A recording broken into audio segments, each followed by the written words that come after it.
جتنا ماشاءاللہ آپ ذہین طالب علم تھے اور ایک خانوادے کا بھی ایک تعلق تھا آپ کے، یعنی ایک بالکل ایسے شخص کا بچہ یا جس کا کوئی اہم نہ ہو مذہب یا مسلک کی کردار میں، اور ایک وہ شخص جس کا خاندانی پورا ایک بیک گراؤنڈ اس طرح ہو، تو پھر اس کے اوپر سے وہ ذہین بھی ہو، صاحب مطالعہ بھی ہو، تو اس شخص کے بارے میں عام طور پر میں وہ حضرت صالح والی آیت مجھے ایسے لوگوں پر یاد آتی ہے کہ یا صالح قد کنت مرجوا فینا، بڑی امیدیں ہوتی بھئی یہ نوجوان آگے جا کے ہمارے مکتب اور مسلک کے لیے بڑا پرجوش کام ہوگا، فلانا ہوگا. تو آپ سے بھی شاید امیدیں وابستہ ہوئی ہوں گی مدرسے کی زندگی میں، اساتذہ اور جو آپ کے بڑے بزرگ تھے اس وقت، ایسے تھا؟ جی بالکل تھا، بلکہ جس وقت ہم نے کچھ تنقیدی مطالعہ شروع کیا تو اس وقت وہ امیدیں دو چند ہو گئیں، اور اس میں ان کی یہ خواہش اور خیال تھا کہ بلکہ شروع میں انہوں نے انکریج کیا کہ آج کل یہ میڈیا پہ اس طرح سے یہ لوگ آ رہے ہیں اور یہ غامدی صاحب نام کا ایک آدمی آتا ہے تو ان کو تو ہمارے بچے ہی چت کر سکتے ہیں، ہاں یہ تو ان کو تو تم پڑھو. تو وہ ہوتا ہے نا ایک علوف اور برتری کا ایک وہ ہوتا ہے. تو اس پس منظر میں شروع میں بہت انکریجمنٹ دی، اچھا ہے پڑھ رہا ہے، ذہین طالب علم ہے، خارجی مطالعہ بھی کر رہا ہے.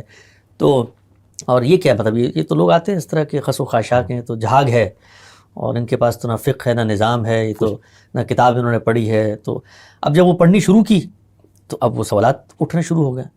تو سوالات جب پوچھتے تھے تو یہ کہا جاتا تھا کہ بھئی آپ کو تو مطلب تنقیدی مطالعے کی اجازت تھی نا، آپ تو متاثر ہو رہے ہیں، آپ کے سوالات سے تاثر آ رہا ہے. تو یہ جو فیڈ بیک ہے، یہ میں آج بھی اپنے علماء ہیں ہمارے دوست ہیں ان کو بتاتے ہیں، ہم یہ کہتے ہیں کہ یہ آپ لوگوں نے تاریخ سے سبق نہیں سیکھا، یعنی اور اس میں ہمیشہ آپ کو ریورس آنا پڑتا ہے. یعنی مولانا مودودی کے بارے میں یہی نقطہ نظر تھا، یہی رویہ تھا. عوامی سطح پر ایک شخصیت سے پاکستان کو متوحش کرنے کے لیے پروپیگنڈے کی نفسیات اور کتابچے لکھنا اور بتانا کہ اس کا علم یہ ہے، اس کا سو مودودی اور اس طرح کی چیزیں اور کتابیں لکھی گئیں. لیکن نتیجتاً وہ جو عظمت علمی ہوتی ہے وہ اپنی جگہ بنا لیتی ہے.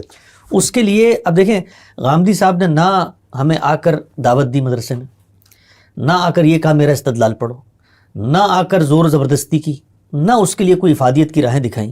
ایک بندے کی بات میں اتنا وزن ہوتا ہے کہ وہ گمنام گوشوں کے اندر الاؤ کو روشن کر دیتا ہے. وہ بڑا مشہور آتا ہے بائبل میں کہ جس وقت سیدنا مسیح یروشلم میں داخل ہو رہے تھے تو ان کے ساتھی نعرے لگا رہے تھے کہ بلند مرتبہ ہو یسوع کا. تو وہاں پر جو یہودی راہب موجود تھے انہوں نے کہا کہ ان کو چپ کرو اور خاموش ہو جاؤ.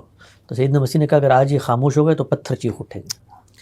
تو ہم یہی بتاتے تھے ان کو کہ یار یہ بندے کی جو بات ہے، یہ بات تو ہمارے دین کی عظمت کی بات کر رہا ہے، یعنی یہ تو ان تضادات کو حل کر رہا ہے جن کو حل آپ نہیں کر سکے.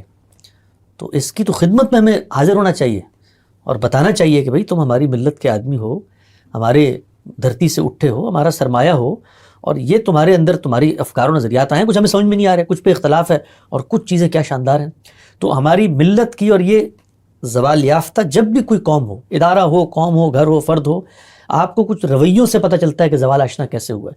تو سب سے بڑی علامت ہوتی ہے زوال کی، پستی کی. اداروں میں بھی آپ دیکھ لیں کہ جو ٹیلنٹڈ آدمی ہوتا ہے اس کی قدر نہیں ہوتی، اور جو کم ظرف لوگ ہوتے ہیں وہ بڑے عہدوں پہ آ جاتے ہیں. تو ہماری ملت کی یہ بڑی زبوں حالی ہے کہ انہوں نے جاوید احمد غامدی صاحب جیسے صاحب علم کی قدر نہیں کی، اور یہ علماء نے کرنی تھی. بالخصوص اس وقت جو علمی روایت کو لے کے چلنے والے علماء دیوبند، یہ ان کی ذمہ داری تھی. صرف دیوبند کی، باقیوں کی بھی کوئی؟ ہاں باقیوں کو بھی کہہ سکتے ہیں، لیکن چونکہ پاکستان کے اندر ایک بہت بڑا تعلیم کا نظام، مدارس کا نظام، پھر فکری تحریکیں، اپنا پس منظر لے کے ہندوستان سے یہاں لوگ منتقل ہوئے، باقی علماء بھی تو چونکہ یہ ایک غلبہ رکھتے ہیں تو ان کی اولین ذمہ داری تھی. اور خود ان کی فکر جن مراحل سے ہو کے گزری ہے وہ ان تمام نشیب و فراز سے واقف ہے. یعنی مکتبہ فکر کیسے بنتا ہے، اس کے اندر آراء کیسے ہوتی ہیں. دیوبند کی بات، دیوبند تو اصل میں پیچھے حنفی روایت کے اوپر کھڑا ہوا ہے. وہ حنفی روایت 800 سالہ ایک تاریخ رکھتی ہے، اس کے اپنے اندر ارتقاء، علوم کا ارتقاء، نظریات کا ارتقاء. خود سراج الائمہ کی جو آراء ہیں ان سے 80% مختلف آراء فقہ حنفی میں ہیں. تو اب یہ چیزیں چونکہ ہمارے یہاں دور انحطاط تھا پچھلے 200 سال میں، خود مدارس کی جو روایت ہے وہ اپنے اسلاف اور اپنے آباء کی ان رویوں سے واقف نہیں ہے. تو اس وجہ سے غامدی صاحب کے بارے میں ایک بڑا ہی متشددانہ رویہ ہمارے یہاں سامنے آیا، اور کچھ حالات بھی اس طرح کے پیدا ہو گئے تھے. ظاہری بات ہے اس وقت پاکستان میں جنرل مشرف کا ماشاء اللہ تھا، اور خود مشرف صاحب ایک نظریاتی سوچ رکھتے تھے. تو لوگوں نے بہت آسانی سے ٹیگ کرنا شروع کیا کہ بھئی تو مغرب کی طرف سے کوئی آواز آ رہی ہے اور اس کی جو نتائج ہیں وہ اس طرح کے سیاسی رائے ہموار کرنی ہے. یعنی اس فکری بنیاد کو نہیں اپریشیٹ کیا اب تک علماء نے. اب میرا خیال ہے کہ وہ مرحلہ آیا ہے کہ جب ان کو پتہ چلا ہے کہ بھئی یہ تو ایک پورا مکتب فکر ہے اور ان کو 100-150 سال کی تاریخ ہے اور ان کے بھی کچھ اکابرین پائے جاتے ہیں جن کے آگے جو ہے عظمت علمی کے قصے جو ہے، اگرچہ ہم اپنے اکابرین کے وہ قصے نہیں سناتے ان کے ساتھ جو اللہ تعالیٰ کی اس طرح کی چیزیں ہوتی ہیں، اس کے باوجود اندازہ ہو رہا ہے معاشرے کو اور وقت لگتا ہے.